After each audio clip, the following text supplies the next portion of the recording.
അൽഹംദുലില്ലാ മാഷാ അല്ലാ. അപ്പോൾ നമ്മളിന്നേ ഒരു ചേന പൊരിക്കണ റെസിപ്പി ആയിട്ടാണ് കേട്ടോ വന്നത്. നിങ്ങൾ പൊരിച്ച് നോക്കിക്കണോ ചേന? എല്ലാവരും പൊരിക്കലുണ്ടാവും, എങ്കിലും ഞാൻ പൊരിക്കണ രീതി ഞാൻ പറഞ്ഞുതരാം കേട്ടോ. അപ്പോൾ നമ്മൾ കുറച്ച് അതിലേശം ഉപ്പിട്ട് വെച്ചിക്കണം കേട്ടോ. പിന്നെന്താ ഉപ്പ്, മുളക് പൊടി, മഞ്ഞൾപ്പൊടി, ഒരിത്തിരി മല്ലിപ്പൊടി, ഇഞ്ചി വെളുത്തുള്ളി പേസ്റ്റ് ഒക്കെ ചേർക്കണുണ്ട് കേട്ടോ. പിന്നെ അതിൻ്റെ മുന്നേ നമ്മൾ ചേന കേകിങ്ങാണ്ട് കേകിങ്ങാണ്ട് അത് നീളത്തിൽ നുറുക്കിങ്ങാണ്ടേ അത് ഞാനവിടെ വേകാൻ വെച്ചിക്കണ്.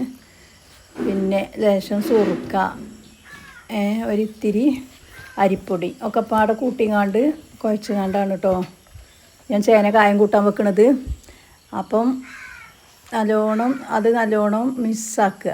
നല്ലോണം മിക്സ് ചെയ്തിട്ട് പിന്നെ ഒരിത്തിരി കോൺ പൗഡർ ഉണ്ടല്ലോ, അതും കൂടി ചേർത്ത് കൊടുത്തിട്ട്